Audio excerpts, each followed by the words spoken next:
My entitled stepmom is making fun of me and bothering me, all because I won't compromise my faith, claiming that I'm just delusional and that I'm just brainwashed for the things that I believe. And at this point, I really want to move out, and I'm honestly not sure what to do. Here's what happened. So honestly, I need to give some background context, as this is going to be required to fully understand my situation. I'm a 23-year-old male, and I have an older brother who's 26, and my mom was old school Catholic, and my dad was an atheist. My brother and I were raised Catholic, and my dad never minded. When I was about 11 years old, my parents got a divorce, and my dad ended up getting custody. Well, my mom changed after the divorce. My brother and I are no contact with her, and a little while after, my brother and I started being outspoken atheists just to stick it to my mom. In reality though, my brother was just coming into his own, and the church just didn't have a place in his life, and I was the kid brother who followed his bigger brother. My dad almost instantly remarried to a woman I affectionately called the witch as a kid, because I didn't know how my dad loved her without her putting a spell on him or something like that. She was rude, elitist, she was a gold digger, and a total Karen. My dad changed too because of her. He still loved us and he tried his best with us. I mean, I will defend to the last day that he was a good father. His only flaw was his taste in women, but he never really was the same and always curtailed to his wife. As a kid, I was plagued by night terrors. I mean, I barely slept through most of middle school. Of course, my stepmother's suggestion was medication and therapy. Nothing against it, but it wasn't what I needed. I know now I have trauma relating to my mother's awful behavior, as well as her encouraging my brother to do awful things. Well, one day I was searching through some old boxes, and I found my old communion cross gifted to me. Because of the nostalgia of a time where I actually had a family, I hung it onto my wall. After that, I slept like a baby for the first time in years. That was sophomore year of high school, and I realized that I just felt safe around Catholic symbols. It's not like anything else in that time of my life was comforting me, so I started escaping my home in the local church. The congregation accepted me, and I even became an apprentice with a blacksmith who went to the church. Around the start of my junior year, I was born again Catholic. I wore a cross that I forged myself every day. Now, on their face, my father and stepmother were supportive, and if Karen wasn't around, my dad genuinely supported me. He drove me to church and stuff like that, but my stepmother would ask me not to wear a cross out when there's guests over at the house, while also giving house tours to everybody that she would want, basically to show off how nice her house was. After I decorated my room with various religious items, she stopped showing off my room, which honestly I didn't mind. She also screamed at me if I ever dared leave my Bible anywhere outside my room, while also making snide comments towards me constantly. Now, at the age of 18, I enlisted and served 5 years in the Marines. I got home and I'm crashing in my old room. That is until my brother and I can rent an apartment together and I can start college. My stepmother introduced me to a daughter of her friends. She was pretty and nice when I met her, and I could tell the two mothers were trying to get us together, so I decided to just go with it. We went on 2 dates, and while we didn't really connect, I was having fun playing civilian, so I decided to keep going. But unfortunately, the friction started in the planning of the third date over text messaging. The only day she was available was on Sunday, but I told her I was volunteering Sunday afternoon. She asked me if I could do it in the morning and try and have some kind of breakfast date, but I said that I was going to church. She said that she didn't know that I was religious, and I just replied by saying, yes, I am. And I even offered to see if she wanted to come and volunteer with me. I explained that I'm helping the church with a local fair, and local artists are selling work to raise money for the church. She was an artist, so I thought she would like it. She ended up declining, and then she stopped texting me. That was 2 days ago. And yesterday, I came back from a run to see my stepmother and this girl's mother having a brunch. I grabbed some water and had a very cordial conversation, and the topic of the third date came up, and they asked me why I wouldn't go. Now, at this point, I was confused, and I said I would go, I just had plans on Sunday, and we needed to find a new date while also explaining what I was doing. My stepmother then said in a half-annoyed voice, "Oh, you're still doing that?" Now, I learned from an early age that I can't even engage with her, so I just said to her, "Yes, I am," and I just walked away, wanting to let my frustrations out in another way. Well, apparently the mere mention that I was still in my religious phase gave that girl some kind of problem. Well, last night she knocked on my door and asked to talk, but she barged in before I could say no. Then she started talking to me about how a girl like that comes in once a lifetime, and I shouldn't be vindictive just because she doesn't share my delusions. Now, that honestly really confused me when she said that, because I was the one who was ghosted, and I never did anything to be vindictive. So I asked what she meant, and she went on one of her "my voice is calm so I'm right" rants about how I should have canceled my plans to take her out that Sunday, and that just because my church says that men can treat women however they want, it doesn't mean that I should do the same. Now, at that point, I just left the room. She's impossible to fight with, and if she gets angry, then it's honestly a complete nightmare to deal with. I mean, I learned that on Christmas Eve when I was kicked out and left in the cold when I was 14 years old. After that, I haven't heard the end of it from my stepmother, saying that I just lost a girl over myth, or that women don't like stuck-up men. And as per usual, my dad is staying out of it. As for the girl I was set up with, I really don't care. I mean, it's her choice, and honestly, I'm trying to ask out a childhood friend anyways. I think I was just being nice and taking her out, and also, I don't care that my family's atheist. They have every right to believe what they want. I mean, I served 5 years to protect that right, and I personally believe the worst sin one can commit is to deny someone their convictions. But it's honestly getting hard not saying something back. The rest of my family is either backing her or not getting into it. My step-aunts are sending me atheist articles and other gotcha pieces about how Sky Daddy doesn't exist. I'm literally the only member of the family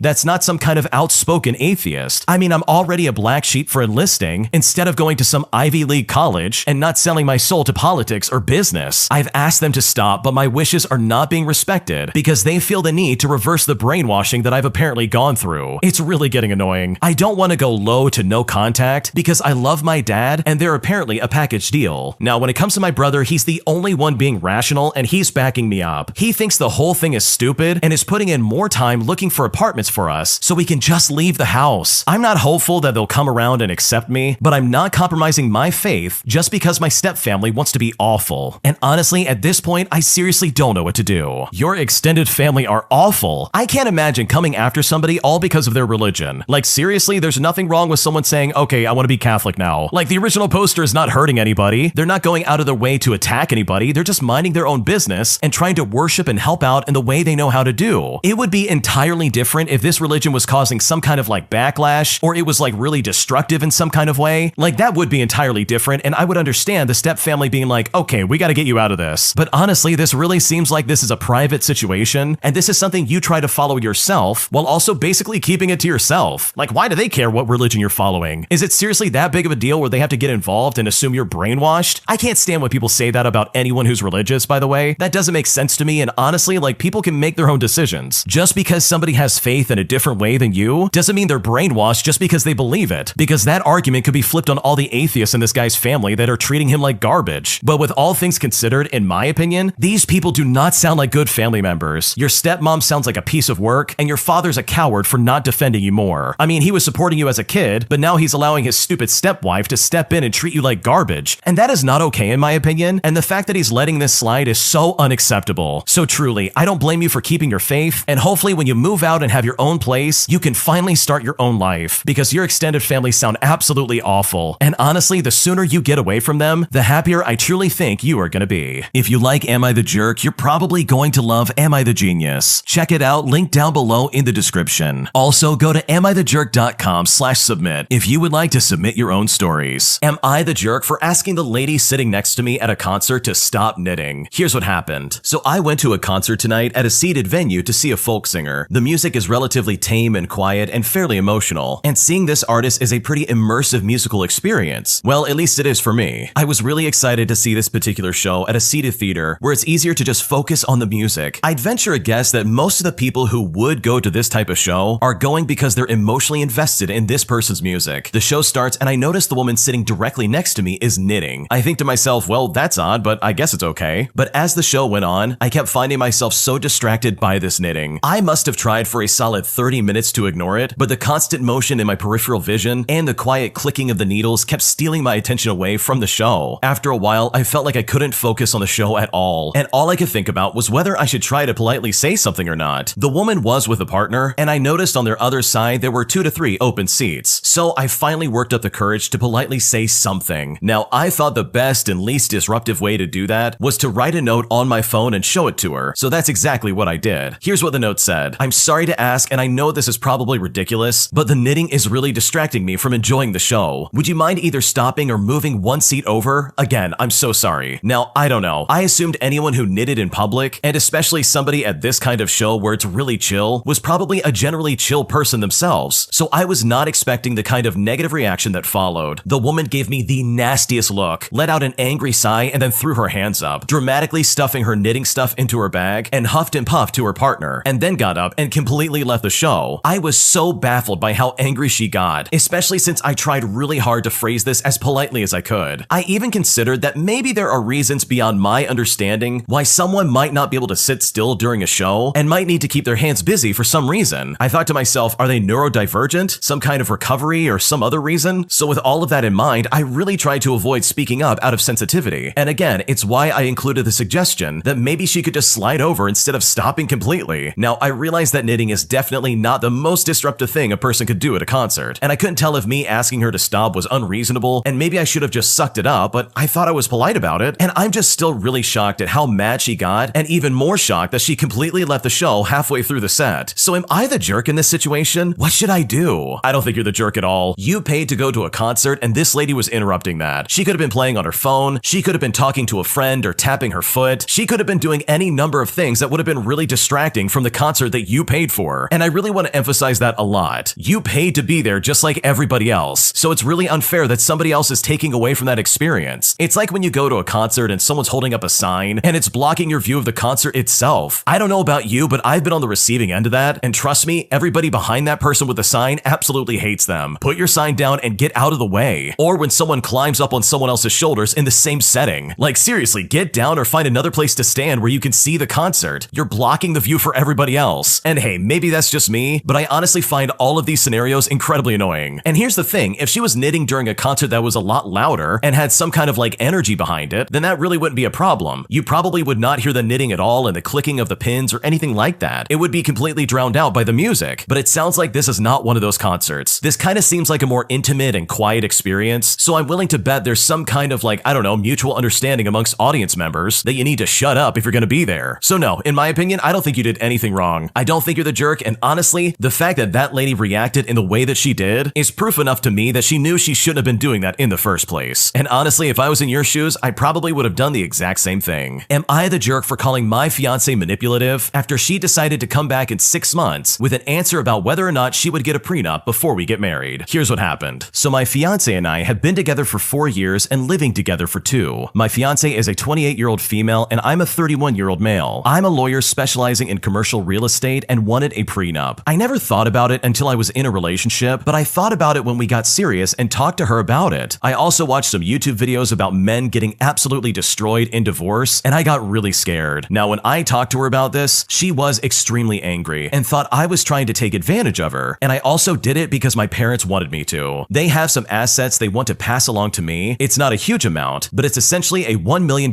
house, which is only a 3-bed, 2-bath, but it's in an expensive city. We argued for like 6 months, and I agreed to drop the prenup conversation. The reason I did was because her salary is very high, and she is very hardworking. She is also very well educated with a master's degree, and her family is fairly well off as well. So I just don't think she would actually try to steal my money. She also is very prideful, and after talking to her, it seems she hates the idea of agreeing to sign a prenup more out of pride than anything else. I also accidentally told her my parents wanted it, which honestly really hurt their relationship. I got a lot of garbage from my dad, who had his money stolen by his first wife, and argued with him a lot about it. I had to shut them down, and they are angry at me for not doing what they want. We are very close to the wedding, about 2 months away. We are going to a coast in Italy to do the wedding, and then suddenly my fiance hands me the prenup and tells me to get a lawyer who specializes in it to read through and sign it. The prenup had most of what I wanted, but also some of what she wanted, and it was fair to first glance. Now, I was surprised because she was very much against the prenup, and now she's okay with it. I mean, I argued with my parents about all of this, and it damaged our relationship. I then got angry and I called her manipulative, and she shot back that she wasn't okay with it initially, and it took months of therapy for her to realize why she wasn't okay with it. She said she felt like I should be okay with proposing to her with full trust that she wouldn't try to mess me over, but now that I've done that, she's okay giving me the prenup that I want. I yelled at her that she was manipulative and should have told me earlier, and she argued I wanted the prenup because I watched some stupid man on YouTube and listened to my parents over her, so she needed to see if I would take her side. I'm still angry, but technically she agreed to the prenup. We have enough time to review and sign it, but I'm just angry at the way she agreed to it. It's almost like she planned this just to test me. So am I the jerk in this situation? What should I do? Okay, this entire situation is such a mess. First off, I do think the original poster is a complete jerk. Like seriously, this is not a good situation. First off, you actually went to your fiance and said, hey, I want a prenup. You know, the very thing that's a great way to start off your marriage. Nothing quite like getting married and saying, hey, I don't trust you. You want to have a prenup? And you only wanted that because you watched a YouTube video and you listened to your stupid parents. You let YouTube and your parents get in the way of your future marriage. Like seriously, I don't think you're ready for marriage, and your fiance deserves a lot better than you. I'm just gonna say that outright. So with all that in mind, with all the things you lined up and how aggressive you were about her getting a prenup with you, after 6 months, she finally figured it out and said, okay, let's get a prenup. But then when she gives you the paperwork, you have the audacity to turn this around and be like, oh my gosh, you're so manipulative. How could you do this to me? Like, what are you talking about? This is literally what you wanted, right? Your paranoid self assumed that she was gonna try and mess you over at the end of the day, and now that she's actually doing what you want her to do, after 6 months of going to therapy to figure this out, you're now gonna get angry at her and be like, wow, I can't believe you would do this to me. Like, that is honestly the definition of insanity. She is literally doing exactly what you want, and it's still not good enough. So truly, with all things considered, I definitely think the original poster is a jerk. The way you went about this was so wrong, and it put your fiance in an awful position. Am I the jerk for telling my friend's girlfriend to stop trying to give me a reading with her tarot cards? Here's what happened. So my best friend has a girlfriend who is super weird, not just in the way she acts, but her whole personality as well. She believes in tarot cards, reading somebody's palms, crystal energy, and all that sort of crazy stuff. He started to bring her to group meetings, and she seemed like a relatively chill person. She was just chatting and smoking a little bit and stuff like that. Well, one time when I was at my best friend's house though, she started to ask me what my zodiac sign is, while also telling me what crystals match my energy. There was another time when one of our other friends was going through a breakup, and she just straight up said to him, I guess that's what happens when a Virgo dates an Aries. It's just my personal opinion that anyone who believes in this stuff probably has some screws loose up there, but I didn't say anything because that's his girlfriend. But she started to talk about this stuff more and more. I invited my best friend round to my house one day, and when he arrived, his girlfriend was there too. I wasn't rude or anything, but also wasn't super friendly to her because I didn't even invite her over. For a while, we were watching a movie, that is, until she pulled out a pack of those tarot cards. She started telling me that she wanted to give me a reading, so I said no thank you because I wasn't interested. But she started pushing, saying that she just wants to see what my reading comes out as. I think the fact that this was in my house and that I had not even invited her in the first place made me fly off the handle. I ended up saying to her in a loud voice, I have a reading for you. Stop with this garbage and get real. She asked if I was being serious, and my best friend thought I was joking, but I kept a straight face and I said that I wasn't, and that I was fed up with all this psycho garbage. His girlfriend started crying and calling me names, and my best friend called me a jerk before leaving. A few other friends that know us all have literally agreed with me, saying that she tries to push that garbage on everybody, and they're all fed up with it as well. But some others say that I should have just let her do it, just to get it over and done with. So honestly, am I the jerk in this situation? What should I do? I honestly think everybody kinda sucks here. Let's go through the list real quick. For starters, I think the way you reacted to this situation was so out of line. Like, there's no reason to act like that and freak out just because you don't like the fact that someone's into tarot cards. Which, by the way, I'm kind of in the same boat as you, but if someone believes in that stuff and it makes them happy, then go for it. It's literally harmless and it doesn't hurt me. So your reaction to her being like, hey, can I give you a reading or something like that, or whatever you do with tarot cards, that was so inappropriate. That was really rude. You've got to remember, that's your best friend's girlfriend. He does love her, and I think to a certain extent, there should be some semblance of mutual respect between you and his girlfriend, even if you don't see eye to eye, or even if it's over something so mundane as this. But on the other hand, the girlfriend absolutely stepped over the line. She clearly went out of her way to try and get a reading, and she's apparently been doing this to literally everybody. This is not an isolated incident. She's been doing this to everybody, and it's getting annoying. And like, here's the thing, don't get me wrong. If you believe in zodiac signs and crystals and tarot cards and reading of the palms and stuff like that, then go for it. You're not hurting me, you're not hurting people around you. And even though I don't believe in that stuff, it doesn't mean that you shouldn't be able to practice that on your own. But when you start pushing your beliefs or your practices on other people, almost demanding that they participate in the things that you're doing, that in my opinion is where you absolutely cross a line. And at that point, it's no longer something that you believe in, that you enjoy. And in that instance, it becomes super annoying. Like, I can understand why everybody would be getting frustrated at this lady and the fact that she's trying to get a reading on everybody around her. Like, that's really weird and that's really intrusive. Like, I don't know about you, but honestly, I wouldn't want to have to deal with that either. So I know if I was in your shoes, I would be apologizing to my best friend here. I'd be saying, hey, I'm really sorry about freaking out, but this stuff really bothers me. And then I would see if I could mend the relationship in some kind of way. But hopefully this can all blow over and everybody can just calm down, because the reaction from the original poster, as well as the pushy nature of this girlfriend, was overall completely out of line. Thanks for watching. When you subscribe, make sure to hit the bell to turn on notifications so you never miss a video. To finish listening to all the stories, check out the playlist at the top of the description. And if you want some vibey music to put on in the background, check out Easy Mode. If you like Am I the Jerk, check out Am I the Genius. Everything will be linked in the description.